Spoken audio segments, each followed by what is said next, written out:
Norton Sayeg é natural de São Paulo. É médico especialista em geriatria e gerontologia desde 1984.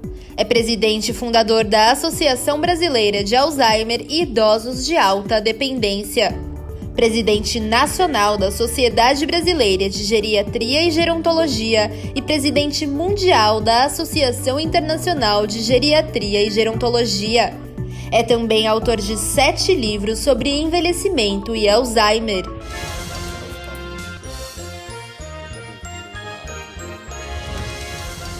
Muito boa noite, meu amigo. Hoje nós vamos falar sobre envelhecimento saudável. E o nosso convidado é o Dr. Norton Sayeg. Ele é geriatra. Doutor, obrigado por ter aceito o nosso convite. É um prazer é meu, Denis. Um privilégio estar aqui com você e seus telespectadores. Então, doutor, parece que é um fenômeno não brasileiro, mas mundial, né? A população vive mais, a população está envelhecendo, a taxa, né, o índice de mortalidade está com taxas cada vez mais, de idade mais altas, né? Até 2, 3 gerações atrás era de 45, 50 anos, né? Hoje já estamos próximo aos 90 em alguns países. Mas não é só o fato de não morrer tão cedo. O que parece é que existe uma preocupação, e deve existir mesmo, para ter uma qualidade de vida melhor, mais saudável, mais adequada ao idoso. Como o Brasil tem se preparado para isso, doutor? Eu gostei muito do termo que você usou, do fenômeno do envelhecimento que nós estamos enfrentando. Tem muita gente que fala o problema do envelhecimento. Não é um problema, é uma conquista na realidade. Exato. Né? Sem dúvida, sem dúvida. Todo mundo quer envelhecer. A alternativa... A outra é pior, né? Agora, queremos envelhecer com saúde, com qualidade, com independência. Envelhecer de um modo ruim, sem sucesso, como nós dizemos, é envelhecer dependendo de outras pessoas. Aí realmente nós temos o que nós chamamos de senilidade. Porque o envelhecimento, Denis, ele se baseia em 3 pilares. O primeiro é genético. Tem as famílias longevas. Aí a gente tem exemplo nos nossos conhecidos de famílias onde o pai viveu muito, a mãe viveu muito, a avó viveu muito. Então isso cientificamente já é cientificamente comprovado.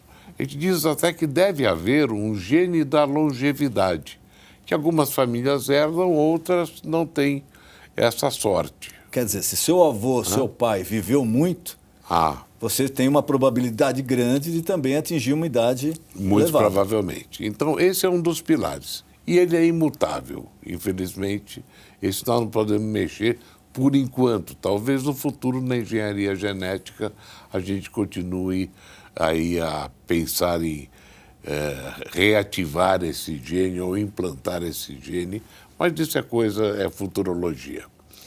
O segundo pilar, que é muito importante, é o meio aonde você vive. Veja aqui uma coisa curiosa. A Organização Mundial de Saúde define idoso como pessoas que atingiram os 60 anos de idade em países em desenvolvimento.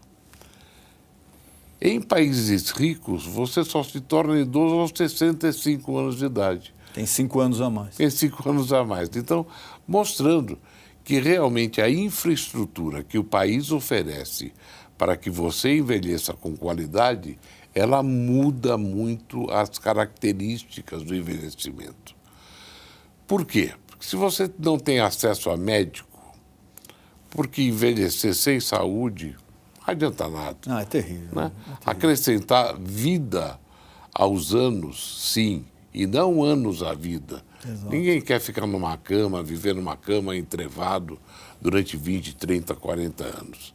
O que nós queremos é viver com qualidade o tempo que nos foi destinado aí por forças maiores, vamos chamar assim. Então, o acesso a médico é fundamental. Por quê? Porque uma das características das doenças do envelhecimento é que elas são, na grande maioria, silenciosas, traiçoeiras. elas não dão sintoma logo no começo. E quando o sintoma se apresenta, nós já temos a chamada complicação. É o caso do diabetes.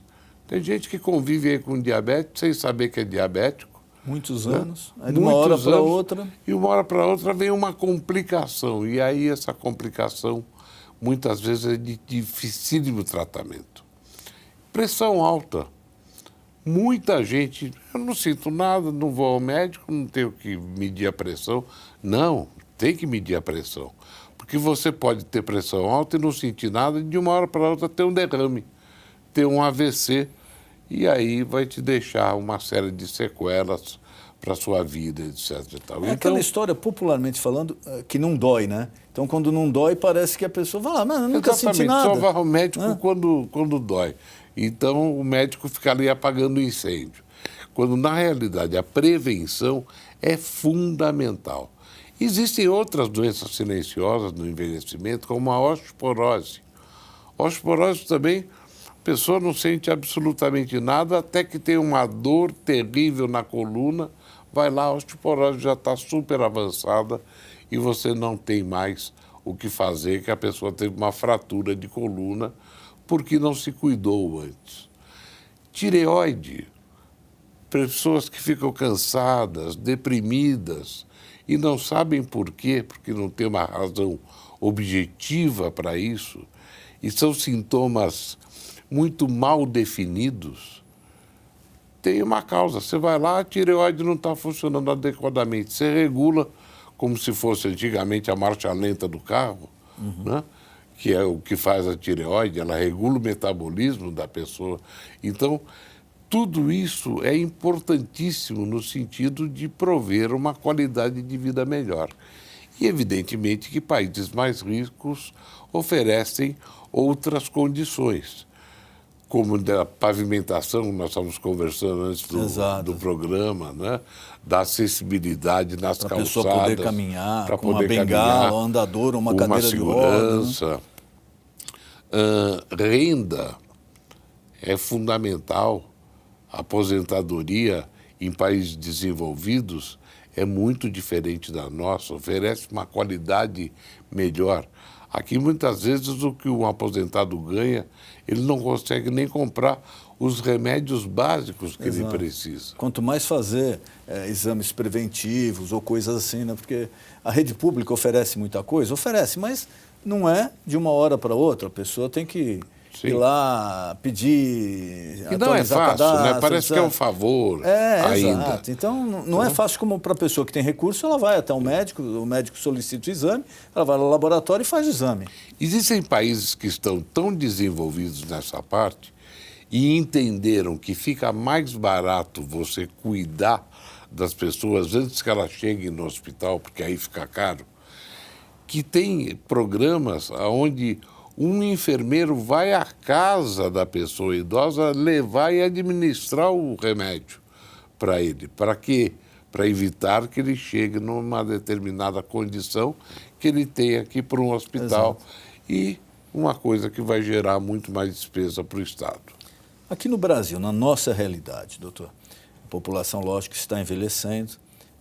Nós sabemos todos os problemas de saúde, né, que a saúde brasileira está à beira do caos, a saúde pública principalmente, né, à beira do caos.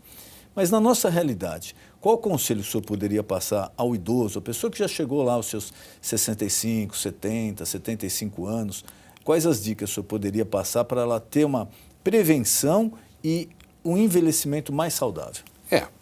A primeira coisa importantíssima é desmistificar esta coisa de que algumas coisas são normais à medida que nós envelhecemos. Por exemplo, perder memória é normal à medida que nós envelhecemos. A população tem esse conceito. Tem. Mas não é normal. É comum. É tão comum que as pessoas acabam confundindo isso com o normal. E não. Será que é Alzheimer? Pode ser que não seja Alzheimer, pode ser que seja outra doença. Existem várias condições que levam à perda de memória e que são reversíveis, desde que detectadas. Então, a orientação para o público é: se sentiu mal, mudou o comportamento, procura ajuda médica, porque nós evoluímos muito nesse campo. Nós temos muito para oferecer hoje em dia, né? E fazer os seus exames preventivamente, como você mesmo disse, porque é só assim que nós conseguimos detectar as alterações precocemente.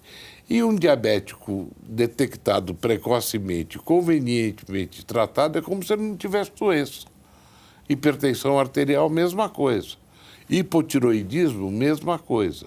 Então, a necessidade de ir ao médico, mesmo que esteja se sentindo bem, é fundamental.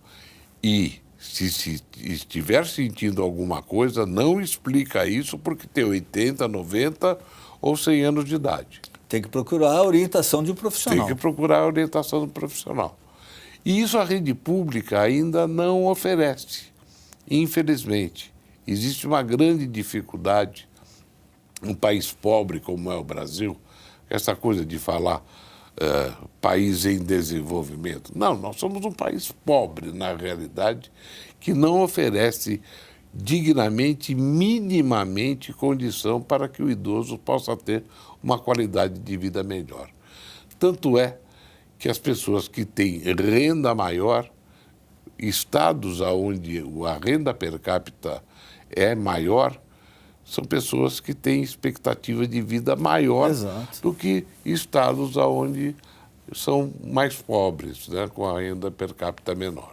Até nesse exemplo aí que se fala muito, né, da reforma da Previdência, e muito se fala, né, uma coisa é você tratar o que é a perspectiva de vida de uma pessoa de 70 anos que morou sempre num grande centro, com acesso à saúde, a exames, a médicos, e essa mesma pessoa com 70 anos no interior de um estado lá do norte, nordeste, menos favorecido economicamente, que teve que trabalhar na lavoura, na roça, raramente teve acesso até a vacinas, né? Sim. A vacinas, Sim. ou a tratamento. Sem Quer dizer, dúvida existe nenhuma. esse desequilíbrio. Os 70 anos aqui de uma cidade como São Paulo, de uma pessoa de classe média alta, é totalmente diferente de 70 anos de uma pessoa que trabalhou na lavoura no Nordeste sem o mínimo recurso. Sem dúvida nenhuma. Especialmente se for mulher, que a mulher vive mais do que nós, de 6 a 8 anos. Isso também já é cientificamente comprovado. Cientificamente comprovado. Está mudando.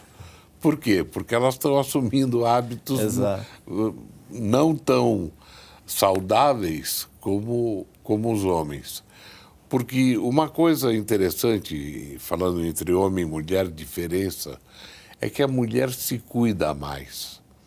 Ela tem menos preconceito de ir ao médico. Se ela estiver sentindo alguma coisa, ela vai ao médico. O meu médico, quem tem que marcar é minha mulher. É o sentido Se maternal. depender de mim... Quem leva o homem ao médico sempre é a mulher. É ela que está acompanhando e ela que faz questão. Nós somos muito menos sensíveis a esse tipo de coisa. Talvez o instinto maternal conte muito com isso, que elas já cuidam, né, atavicamente, instintivamente, desde o comecinho da vida de uma pessoa. Então, elas têm esse conceito. Mas, realmente, a grande cuidadora, a grande protetora dos idosos é a mulher.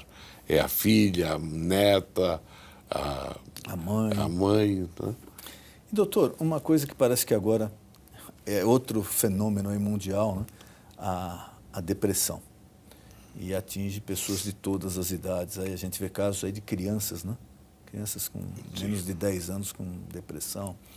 Mas, recentemente, eu li também o problema da depressão no idoso. Parece que é um pouco mais grave, porque ele normalmente já passa mais tempo em casa, ele passa mais tempo sozinho, ele tem menos contato, porque, lógico, ele perde um pouco da vida social, a vida profissional. A depressão para o idoso, quais as alternativas, quais as saídas? Realmente a depressão no idoso, ela tem uma característica muito diferente da pessoa jovem. Num jovem é muito fácil você detectar uma depressão. Não quer sair da cama, não quer ir na escola, não quer ir na faculdade, nada está bom, nada se interessa, está sempre de mau humor. Isso é fácil detectar. Em pessoas idosas já é mais difícil. E nós temos algumas condições. Eu vou te dar alguns exemplos. Tem uma coisa que nós chamamos de depressão mascarada, onde sempre na consulta eu pergunto. Normalmente, essa idosa está acompanhada da filha ou do filho, e eu pergunto, como é que está o seu humor? A senhora está triste, está alegre, está contente? Doutor, estou muito contente, e cai no choro. Porque ela, na realidade, não está contente, ela está triste.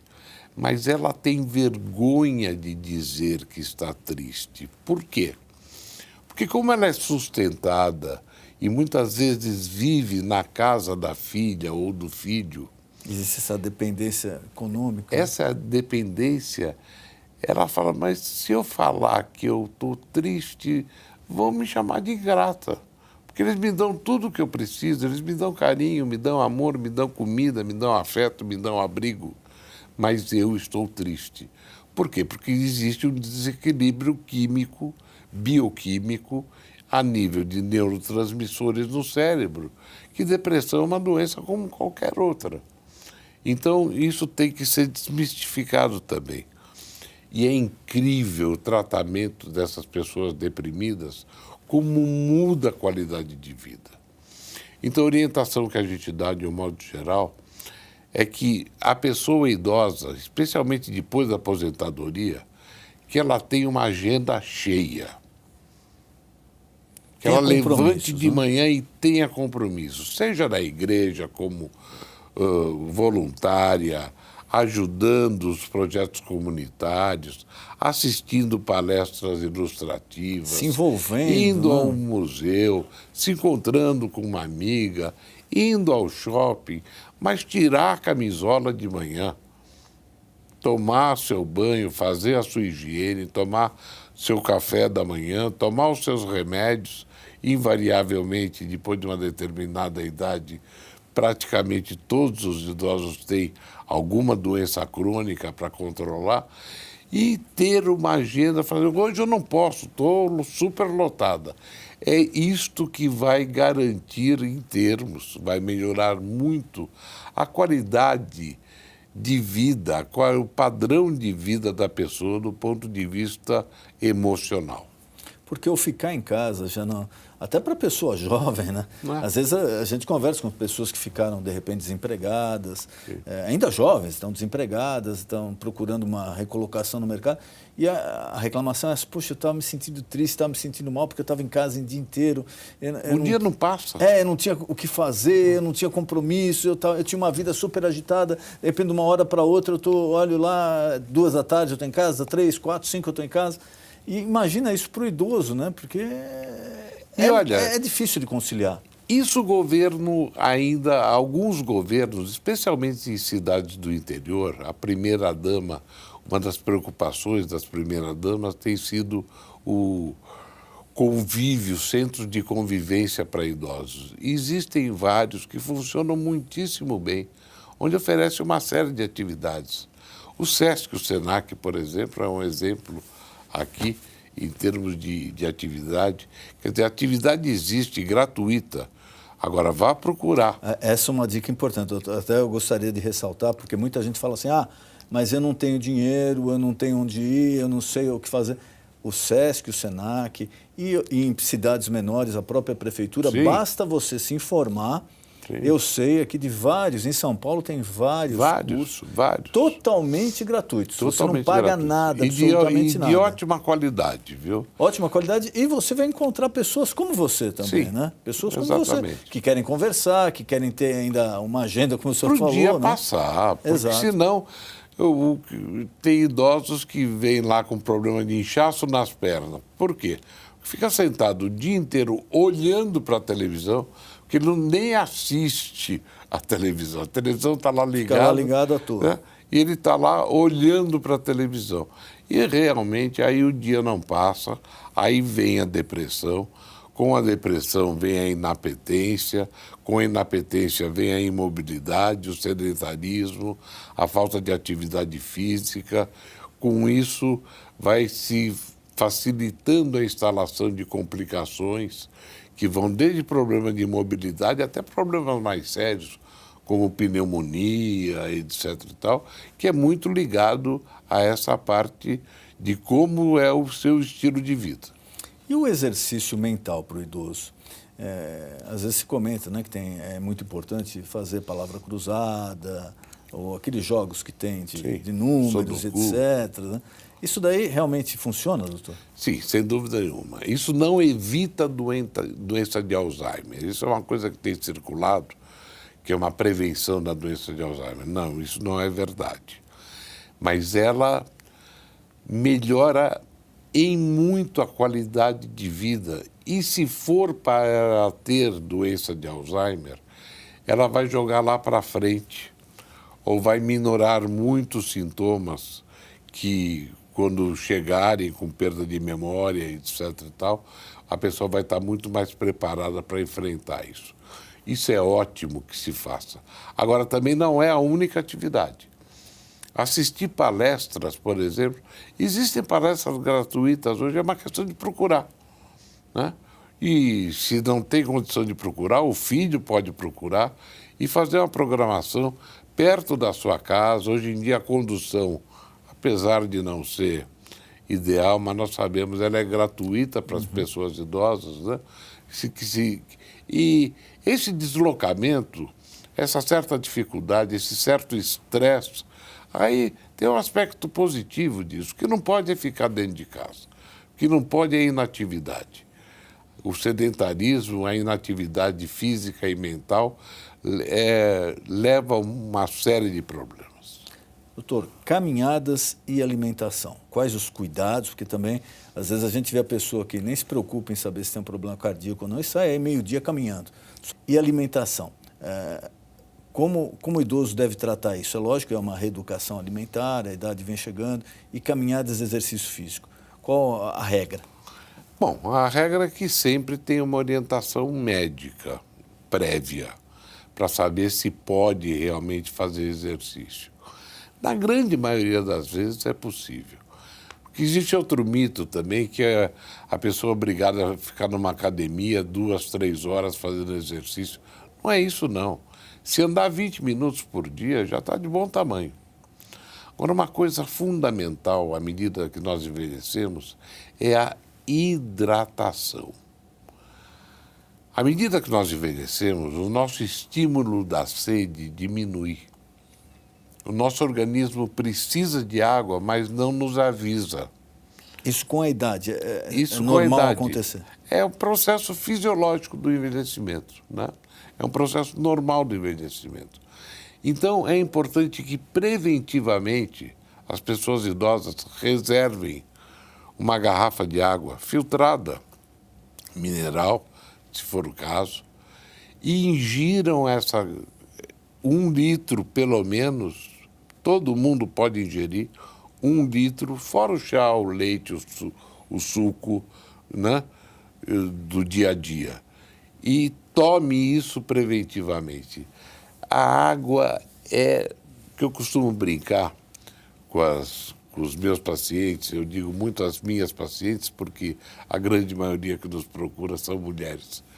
Eu pergunto, a senhora tem planta em casa? Ah, tenho, doutor. E a senhora rega? Claro, tem que regar.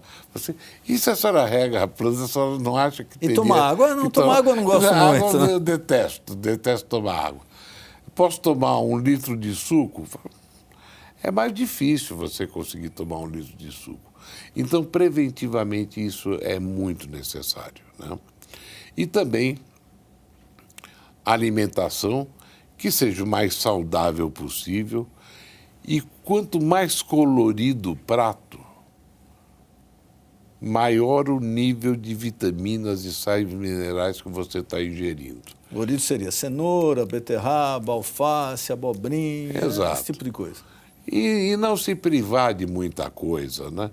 Porque uma coisa no envelhecimento é que o colesterol está alto, tem diabetes, tem ácido úrico e a pessoa acaba não sabendo nem o que comer. Aí, se precisar de orientação, ela tem um médico para fazer uma orientação, ou então já tem profissionais como nutrólogos ou nutricionistas que podem dar uma orientação mais fundamental para que a pessoa não complique a sua doença também em função da ingesta alimentar.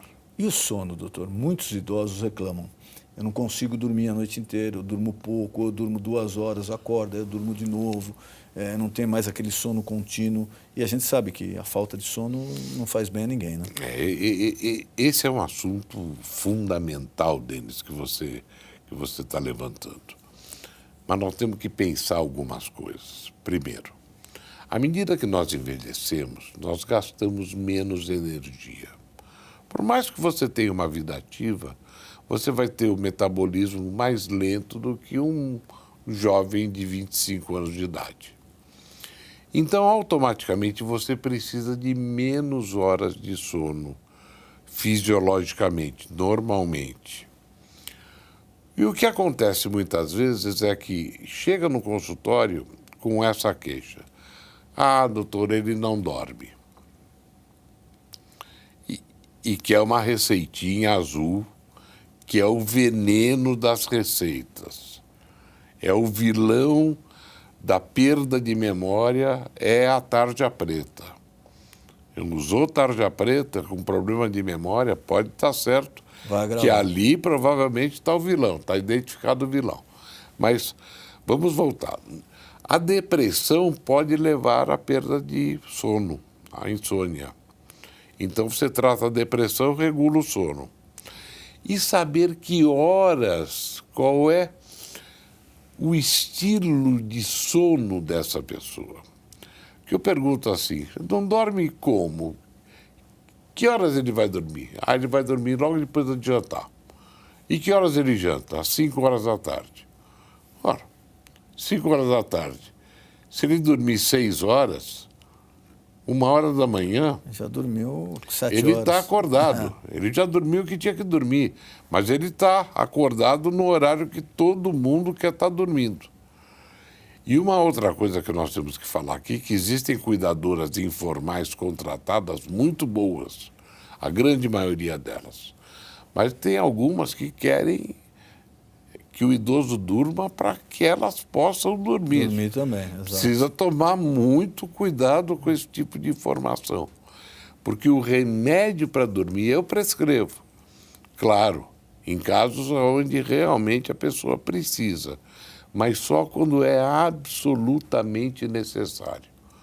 E se cansar durante o dia, provavelmente você vai ter uma noite de sono mais reparadora. Doutor, nosso tempo está acabando. Eu queria mais uma vez agradecer a presença do senhor aqui e colocar à disposição algum recado que o senhor queira passar, algum tema que eu não perguntei ao senhor, por favor, fique à vontade. Não, uma honra, um privilégio estar aqui com você, Denis, e dizer que há uma novidade que está acontecendo agora, que eu gostaria de te informar, é que em termos de Alzheimer, hoje em dia, nós falamos muito em prevenção. Então, quem tem parentes com Alzheimer, mãe, pai, portadores de Alzheimer, e que estão apavorados em ter essa doença, saber que nós estamos, hoje em dia, com mais ferramentas para poder estar enfrentando esse problema para não deixar que ele chegue no futuro. Se precisarem de informação, alguma coisa que eu possa colaborar, totalmente voluntário, seria no meu e-mail, que é nortonsaieg@uol.com.br. E aí eu respondo todas as questões, ou na minha assessoria, nós temos no Facebook. Se jogar meu nome lá, Norton Saeg, no Google, vai aparecer uma série de referências. Doutor, mais uma vez, muito obrigado. Foi um prazer recebê-lo aqui. Uma honra. E se você quer assistir novamente a esse programa, ou de repente você perdeu algum programa e gostaria de assistir, você pode acessar o nosso canal, que está aparecendo agora aí, nosso canal, o canal do programa Ponto de Equilíbrio, no YouTube. Nós temos também o Facebook e temos o Instagram. Mas para assistir qualquer programa, basta acessar o nosso canal no YouTube. Lá você encontra desde o primeiro programa até o último. E ele é atualizado toda semana. Programa Ponto de Equilíbrio. Boa noite.